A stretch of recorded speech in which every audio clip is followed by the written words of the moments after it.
What's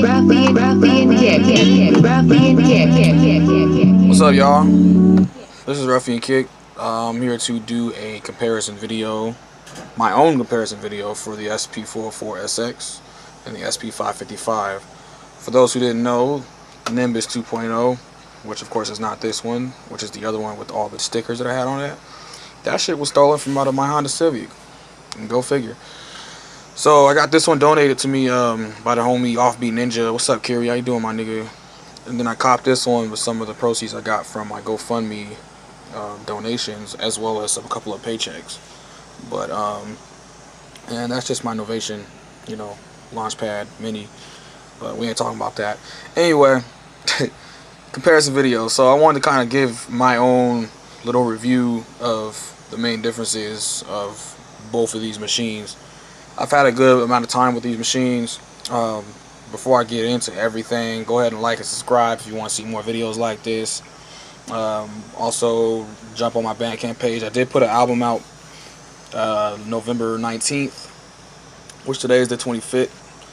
But yeah, check that out. It's called Nefarious LP2, which is a follow-up from the first Nefarious. I've been doing beats for 10 years now, guys. You know, it's been a minute, so I thought, you know, it'd be dope to actually, you know, do this little video for y'all and do that tape for y'all. So anyway, let me get into it. I don't want to spend too much time, you know.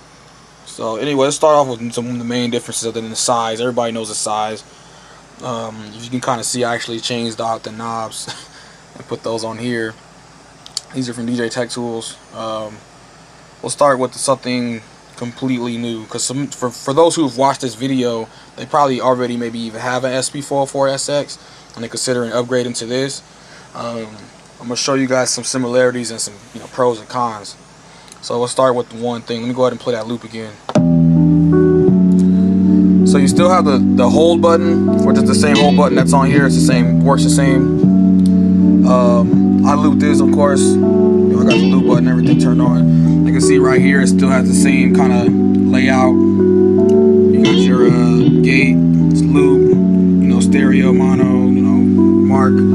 Basically the same layout as what's on here, except for, you know, some of the buttons are kind of in different spots. As you can see, like the banks, you have an internal memory on this. I don't remember how much is on there. But you still have, you have bank A and bank B, excuse me, are their own, you know, internal memory, and then you actually have your memory from the actual compact, you know, flash card. Of course, this takes an SD card. You can kind of see in there. I'm not going to really go into that, but yeah.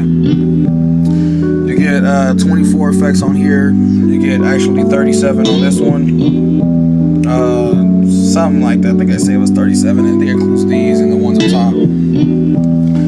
You also get one new thing on here, which is the loop capture, which I'm about to show you guys right here. So I got that loop playing right now, right? I'm gonna go ahead and loop that in. Let that play real quick. So let me go ahead and stop that. So you have your loop catcher, and you got your count out right there, right? Of course, this don't have loop catcher, but people will figure out a way to do it the way they want to do it. For those who've actually used an Sp-303 or the OG 404, just think of the loop catcher as being like your external source resample, which none of, like, this doesn't have that feature. Only the 303 and the 404 OG has that feature. So think about that as like that feature, which is like a trick. I don't know if it's a feature, it's more of a trick. Think about that as that being that feature, but of course a little bit beefed up. So you got your measure, you got your auto start, you got fucking source select. You can change the sources, and you can also change, you know, you can actually save it to pad. So let's say if I do this, I got my shit playing, right? Let's go ahead and go to auto start. I might not be like on point, but I'll show you some shit.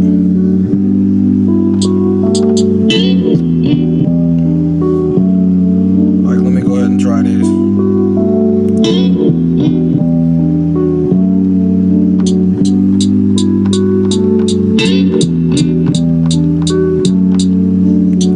So you can see I got that actually playing because I got the mic hooked up.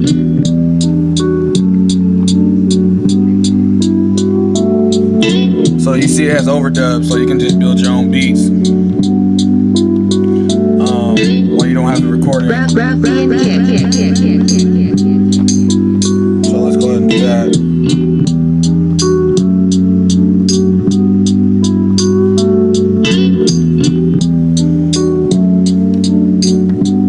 So you see what I mean? You can build beats a little easier on here.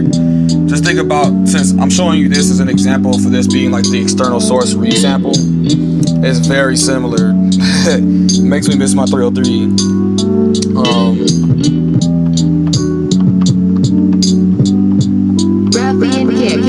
Fine.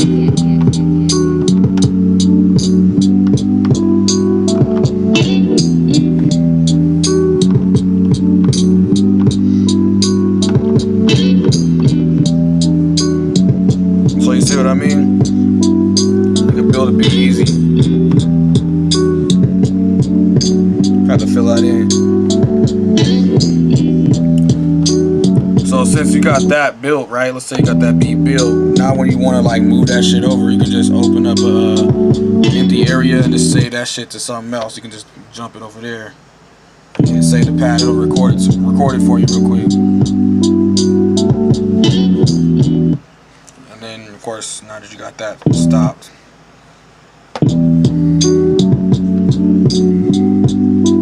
so I already got it looping right here.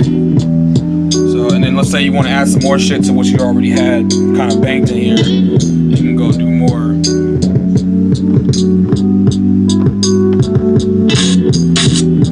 This is an old ass SD card. This is like from 2014. Since my other Sp-404 was stolen, all my other SD cards were in that bag. Those joints is gone. So I had to find the SD card that was in my fucking 3DS that actually had most of my old sounds in it. So that's the reason why you hear shit on here I ain't using about 4 or 5 years now. But so let's go through the effects now that I got this loop kind of set up. Play that. So you have your MFX, but you have two different banks of MFX. So you actually have A and B, which this doesn't have. It just has your 24 on the side. Some of it's laid the same. This might be loud. Let's do it like this. So that was B1. That's actually the compressor, which is actually MFX 12 on here. I also have my shit running through my Ableton because it's easier. So that's there. You have a bunch of other shit like some of the ones I mainly use. I'll show you. Like, let's go to 12 or let's go to 5.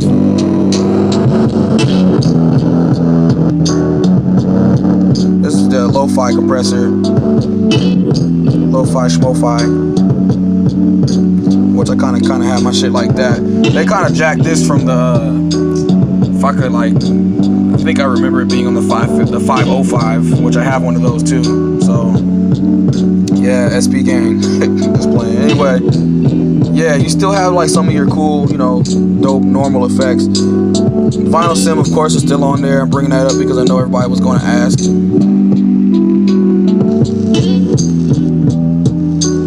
It just doesn't sound as crispy as the 404 or even I should say the OG 404 sounds.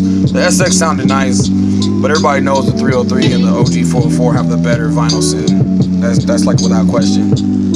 But this is holding it down. Why not? You know what I'm saying? Like,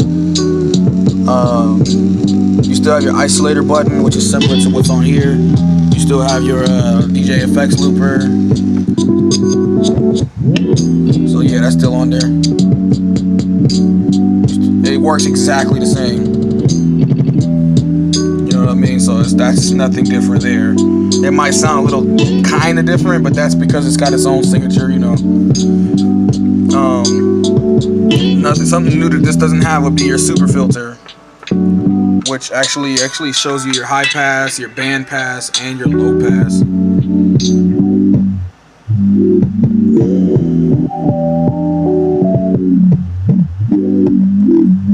If you got the resample on, you can have fun with that shit, you know.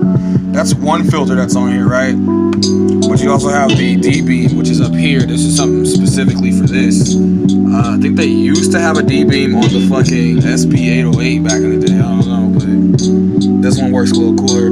I don't use the synth one as much. I definitely don't use trigger. That shit is cheesy to me. I don't know. That's just my opinion. But like, let me go to the filter that's on there.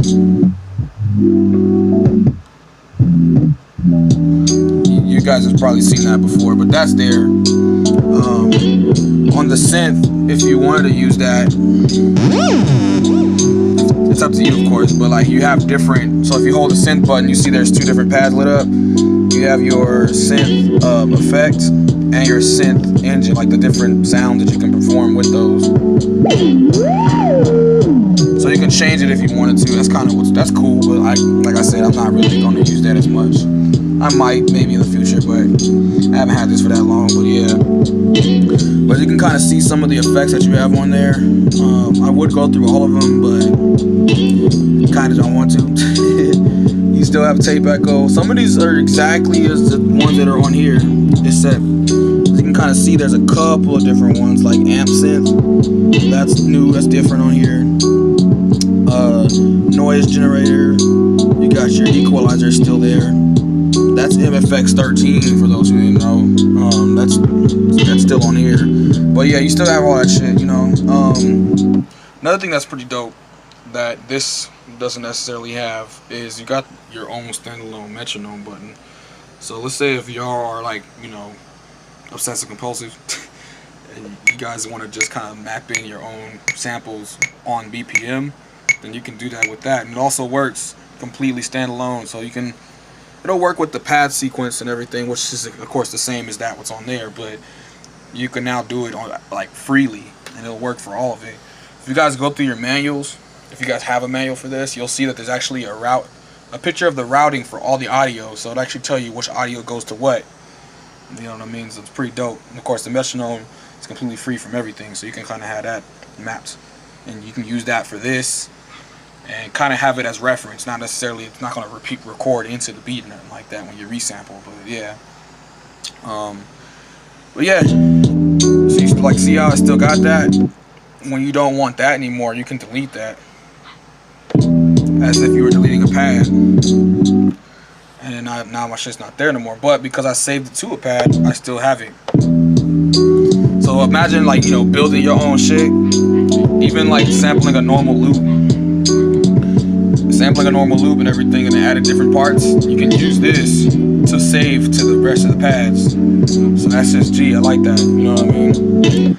Of course, on here, everything you can either resample or you can use the pattern sequencer. That's kind of your two options there. This right here, you got three options now. You know what I mean? You got your loop catcher, your pattern sequencer, and you got resample. So basically, the workflow can get better from there. That's what I like about that shit. You know. As far as sound, the sound quality on this definitely sounds really good. What I will say is, like, whenever you're changing pitch or BPM, it still sounds like trash. It's not going to be like using Ableton's you know, complex mode and, you know, complex pro and everything. You know, it's not going to be like that. But that's the deal. Like, that's kind of the trade-off for all the shit you get on here. If you didn't really want to fuck with that kind of shit, just either use Ableton or fuck with an MPC or something like that, you know. What I recommend is cop that fucking PO33, which is what else I had that got stolen. Cop that and use the pitch that's on there. That joint only costs like $83, $89. Use the pitch that's on there, run that shit through auxiliary, and there you go. You got an extra pitch feature that you use for these.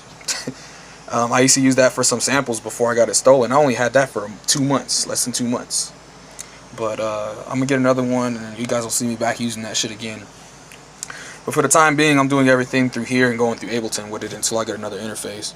So, but anyway, yeah, that's kind of the gist of everything.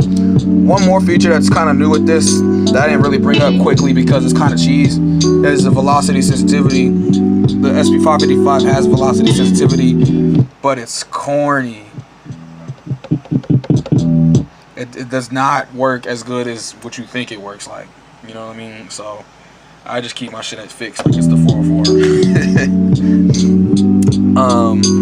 This does have velocity sensitivity, but in order to achieve that, you have to run MIDI into your audio interface, which I have over there, and then you have to run a MIDI keyboard or something into that as well, just to achieve that velocity sensitivity. Without any of that, you can't do shit. There's no velocity sensitivity. It's just you hit the pad and it plays the loudest that it can play. You know what I mean? I didn't go into everything that's similar because it's kind of obvious, but yeah.